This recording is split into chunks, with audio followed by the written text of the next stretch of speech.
Uh, Hello and welcome you all in your fifth semester, and this is module 1, lecture 1.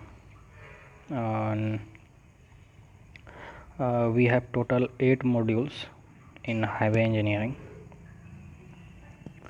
This is module 1, and in this module we have to discuss about importance of road in India.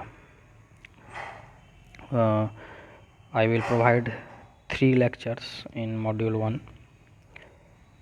This is lecture 1.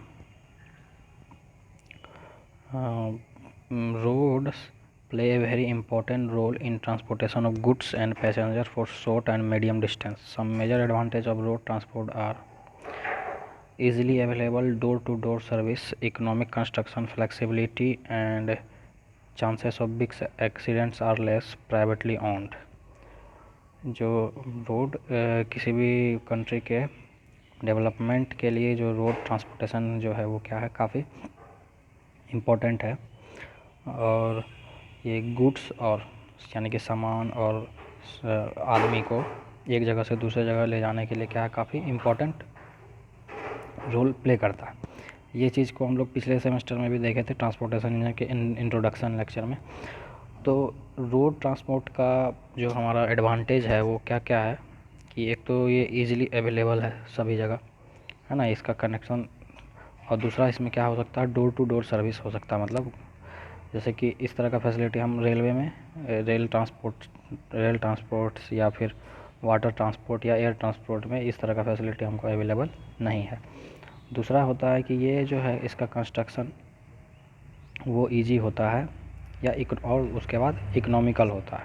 ठीक है, एक rail system, rail network बनाने में और एक road का network बनाने में दोनों में जो खर्च आएगा वो रोड ट्रांसपोर्ट में कम आएगा। ठीक है। और फ्लेक्सिबिलिटी मीन्स है कि इसमें हम लोग बहुत तरह के मिक्स्ड टाइप का ट्रैफिक को रोड पे हम लोग जो है या तो एक 4 व्हीलर 2 व्हीलर जितना भी तरह का गाड़ी है उस पर उसको मूव करवा सकते हैं। ठीक है, लेकिन और अदर मीन्स ऑफ ट्रांसपोर्टेशन में जैसे कि हमारा जो रेल ट्रांसपोर्ट है या फिर एयर ट्रांसपोर्ट है उसमें इस तरह का फैसिलिटी नहीं है। वो सिर्फ एक टाइप के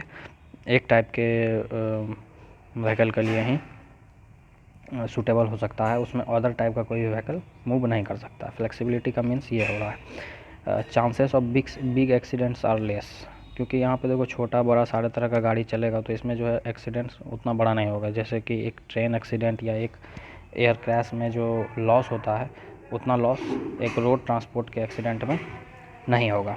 ठीक है।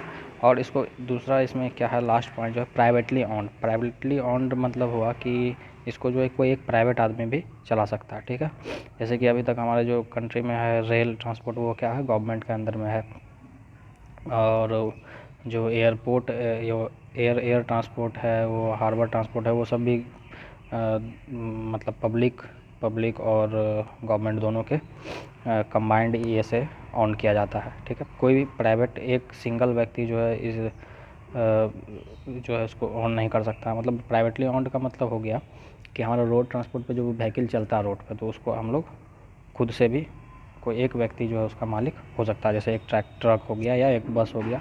ठीक है, ये सारे पॉइंट को ही यहाँ पे डिस्क्राइब किया गया है। It is comparatively easy and cheap to construct and maintain roads, है ना। Road transport system establishes easy contact between farm, fields, factories and markets and provide door-to-door service. Road can negotiate high gradients and sharp turns which railway cannot do. देखो इसमें जो है हम लोग rail transport में हमारा जो लिमिटेशन होता है ग्रेडियंट का वो एक लिमिटेड होता है, लेकिन हम यहाँ पे हाई टर्न्स, बहुत ज़्यादा शार्प टर्न भी प्रोवाइड कर सकते हैं रोड ट्रांसपोर्ट में, है ना। ऐसा लेकिन हम लोग रेलवे में प्रोवाइड नहीं कर पाते हैं। नेक्स्ट है road transport is more flexible than railway transport, जो ऊपर में बताएं। Buses and trucks may be stop anywhere and at any time on the road for loading and unloading passenger and goods, where trains stops only at particular stations. ठीक है, जैसे कि बस और ट्रक को कहीं पे भी हम लोग स्टॉप करके वहाँ पे उसका लोडिंग या अनलोडिंग कर सकते हैं, लेकिन ट्रेन्स का स्टॉपेज जो होगा लोडिंग या अनलोडिंग करने के लिए एक पर्टिकुलर स्टेशन पे ही हो पाएगा, ठीक है। एक एडवांटेज ये हुआ। दूसरा है कि road act as a great feeder for railways with good and sufficient roads railway can not collect sufficient produce to make their operation possible. Without road जो है क्या होता है, फीडर मतलब है कि वो रेल ट्रांसपोर्ट का एक फीडिंग को फीड करता है, ठीक है। मतलब रोड ट्रांसपोर्ट से होते हुए रेलवे में ट्रांसपोर्ट हो पाता है, ठीक है। अगर रेल के द्वारा हमको कोई गुड्स को ले जाना है तो पहले क्या होगा, वो रोड के थ्रू जाएगा एक पर्टिकुलर साइट पे, वहाँ पे फिर वो लोड होगा, उसके बाद वो मूव करेगा। ठीक उसी तरह से पैसेंजर के केस में भी आएगा, ठीक है। तो रोड, इसलिए रोड को बोल रहा है कि road act as a great feeder to railways भी कह सकते हैं। उसके बाद हम लोग एयर ट्रांसपोर्ट में भी कह सकते हैं, ठीक है। तो इन सभी कंपेरिजन में जो है हमारा रोड ट्रांसपोर्ट जो है वो बेटर होता है, ये एडवांटेज होता है, ठीक है। हालांकि हम लोग सारे जगह से रोड ट्रांसपोर्ट से ही सभी जगह पॉसिबल नहीं है सब जगह करना, ठीक है। क्योंकि इससे जो है इसका लिमिटेशन भी है फिर, क्योंकि हम इससे बहुत ज़्यादा दूरी का जो है मेंटेन हम नहीं कर सकते हैं, ठीक है। जैसे कि हमको अगर यहाँ बिहार से अगर हमको कोई दूसरे स्टेट में ले जाना है, अगर बहुत ज़्यादा गुड्स है तो वहाँ पर हमको ट्रेन का ही यूज़ करना पड़ेगा।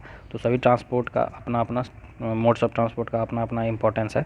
तो हम लोग इस वाले जो यूनिट में हम लोग हाईवे, क्योंकि ये हमारा हाईवे इंजीनियरिंग का टॉपिक है, तो इसमें हम लोग हाईवे में रोड के बारे में ही डील करेंगे। तो हम लोग रोड ट्रांसपोर्ट का एडवांटेज देखेंगे as compare to other means of transportation. जैसे पिछले सेमेस्टर में हम लोग रेल ट्रांसपोर्ट देखें, रेल, ब्रिज और टनल इंजीनियरिंग के बारे में हम लोग पिछले सेमेस्टर में देखे थे। इस बार हम लोग ट्रांसपोर्टेशन का एक नेक्स्ट टॉपिक हम लोग जो है हाईवे, और हाईवे में हाईवे इंजीनियरिंग को डिटेल में इसमें पढ़ेंगे, ठीक है। तो ये था हमारा पहला टॉपिक। नेक्स्ट हम लोग अगले टॉपिक में देखेंगे कि रोड डेवलपमेंट प्लान जो है इंडिया में वो किस किस तरह से डेवलप हुआ है, रोड का क्या नेटवर्क है, हम लोग नेक्स्ट लेक्चर में